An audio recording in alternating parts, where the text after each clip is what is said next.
Friends, आज के video में हम एसी के लिए कंबाइंड कैपेसिटर कनेक्शन किस तरह किया जाता है समझ लेते हैं। जैसा कि नाम से ही जाहिर है, कंबाइंड कैपेसिटर दैट मींस इस सिंगल कैपेसिटर में आपको दो कैपेसिटर कंबाइन मिल जाते हैं। जैसा कि इस कैपेसिटर की रेटिंग आपको दी गई है 50/5।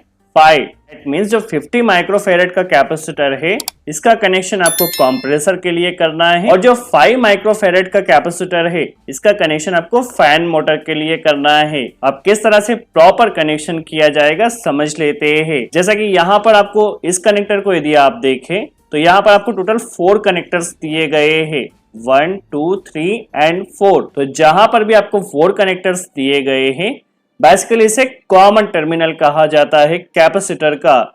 यहाँ पर आपको टोटल 3 टर्मिनल्स दिए गए हैं, 1 2 एंड 3। तो ये जो 3 टर्मिनल्स आपको दिए गए इसे हर्न नाम कहा जाता है, और इसका कनेक्शन आपको कंप्रेसर के लिए करना होता है। और यहाँ पर सिर्फ आपको 2 पैरेलल इस तरह से कनेक्टर दिए गए हैं। तो जो 2 पैरेलल आपको कनेक्टर्स दिए गए इसका कनेक्शन आपको फैन मोटर के लिए करना होगा। आई होप आपको यहाँ पर टर्मिनल्स का फंक्शन क्लियर हुआ। किस तरह से प्रॉपर कनेक्शन किया जाएगा समझ लेते हैं। सबसे पहले देखिए, हमारे पास पावर सप्लाई के लिए line and neutral outdoor unit में आता है। हमें क्या करना है, यहाँ पर मोटर एंड कंप्रेसर में आप देख सकते हैं 3-3 वायर्स यहाँ पर इस तरह से दिए जाते हैं। Common, starting and running winding के 3 वायर्स रहते हैं। तो जो ब्लू वायर है, बेसिकली ब्लू वायर को हमने यहाँ पर कॉमन वायर एज्यूम किया है। ब्लैक वायर है, ब्लैक वायर को स्टार्टिंग वाइंडिंग का वायर, और जो रेड वायर है इसे रनिंग वाइंडिंग का वायर कहा है। ठीक है, तो हमें क्या करना है, जो न्यूट्रल का कनेक्शन होता है, न्यूट्रल आपको डायरेक्ट कनेक्ट कर देना है फैन मोटर में कॉमन टर्मिनल पर। तो कॉमन पर अभी हमने न्यूट्रल डायरेक्ट कनेक्ट किया है फैन मोटर में।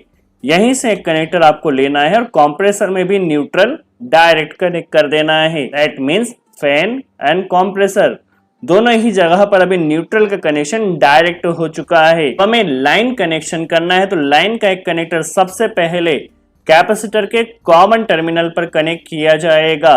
देखिए, लाइन वायर कैपेसिटर के कॉमन पर जहां पर 4 कनेक्टर्स दिए गए हैं यहाँ पर कनेक्ट किया। अभी आपको क्या करना होगा, कॉमन से ही, ठीक है, जो कॉमन कनेक्टर है यहीं से एक वायर लेना होगा और इसे आपको कंप्रेसर और फैन के रनिंग वाइंडिंग के टर्मिनल पर कनेक्ट करना है। कॉमन से ही हमने देखिए एक कनेक्टर लिया और इसे फैन के जो रनिंग वाइंडिंग का वायर है, रनिंग वाइंडिंग के वायर पर कनेक्ट किया। बेसिकली कैपेसिटर का कनेक्शन रनिंग और स्टार्टिंग टर्मिनल पर किया जाता है। तो रनिंग वाइंडिंग के टर्मिनल पर देखिए कैपेसिटर से एक वायर लिया, फैन पर कनेक्ट कर दिया है। कैपेसिटर के जो कॉमन टर्मिनल है यहीं से एक कनेक्टर और लिया जाएगा और इसे कंप्रेसर के रनिंग वाइंडिंग के टर्मिनल पर कनेक्ट किया जाएगा। दैट मींस कैपेसिटर के कॉमन से ही हमने कंप्रेसर और फैन मोटर के रनिंग वाइंडिंग के टर्मिनल पर कनेक्ट किया है एक एक वायर। अब देखिए, जो हॉर्न का एक कनेक्टर आपको दिया गया है जहां पर टोटल 3 कनेक्टर्स दिए गए हैं। तो हॉर्न का किसी भी एक टर्मिनल से एक कनेक्टर से आप एक वायर लीजिए और इसे आपको कनेक्ट कर देना है कंप्रेसर के स्टार्टिंग वाइंडिंग के टर्मिनल पर। दैट मींस स्टार्टिंग और रनिंग वाइंडिंग के जो टर्मिनल पर सप्लाई आएगी वो कैपेसिटर के थ्रू आएगी। ठीक है, आई होप आपको यहाँ पर क्लियर हुआ।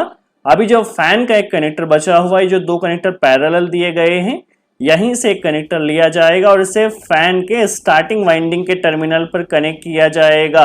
तो आप देख सकते हैं कंबाइंड कैपेसिटर का कनेक्शन हमारा कंप्रेसर और फैन के साथ हो चुका है। अब कई बार क्या होता है, जो फैन सेक्शन वाला कैपेसिटर है कंबाइंड कैपेसिटर में, जो कम रेटिंग वाला 5 माइक्रोफेरेड का जो कैपेसिटर है वह यदि खराब हो जाता है तो उस कंडीशन में हमें पूरा कैपेसिटर चेंज करने की जरूरत नहीं है।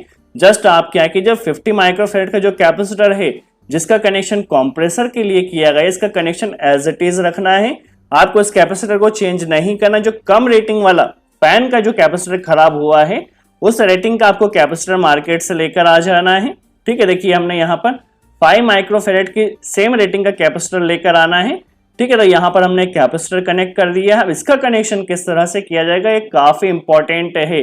तो हमने क्या किया, कॉमन से जो एक वायर यहाँ पर मोटर टर्मिनल पर आया था रनिंग वाइंडिंग के, यहाँ से रिमूव कर दिया, और फैन का एक कनेक्टर यहाँ से जो आया था इसे भी हमने रिमूव कर दिया है। अब सिंपल कैपेसिटर का कनेक्शन किस तरह से होगा, तो कैपेसिटर में 2 वायर्स हैं और जैसा कि हमने कहा था कैपेसिटर का हमेशा कनेक्शन रनिंग वाइंडिंग और स्टार्टिंग वाइंडिंग में किया जाता है। तो हमने क्या करना है, कैपेसिटर का एक वायर स्टार्टिंग वाइंडिंग में लगा देना है फैन मोटर की, और सेकंड वायर को लेकर आपको रनिंग वाइंडिंग में यहाँ पर कनेक्ट कर देना है। तो कैपेसिटर के दोनों ही वायर रनिंग वाइंडिंग और स्टार्टिंग वाइंडिंग पर कनेक्ट हो चुके हैं। न्यूट्रल डायरेक्ट कनेक्ट किया, अब जस्ट आपको लाइन का कनेक्शन करना है। तो लाइन आप क्या कीजिए, कॉमन पर कैपेसिटर का जो कॉमन वायर है यहां से देखिए कॉमन टर्मिनल से एक कनेक्टर आप लीजिए और इसे आपको कनेक्ट कर देना है फैन मोटर के रनिंग वाइंडिंग के टर्मिनल पर। ठीक है, तो क्या रहेगा, लाइन यहां से इस कॉमन टर्मिनल से कैपेसिटर के थ्रू आएगी। जो हमने एक्सटर्नल कैपेसिटर कनेक्ट किया इसके दोनों ही वायर आपको रनिंग और स्टार्टिंग वाइंडिंग पर कनेक्ट कर देना। आई होप आपको यहाँ पर क्लियर हुआ है कंबाइंड कैपेसिटर का कनेक्शन किस तरह से किया जाता है। यदि वीडियो अच्छा लगा हो तो लाइक का बटन जरूर प्रेस करें। सो आज के लिए इतना ही। Thanks friends.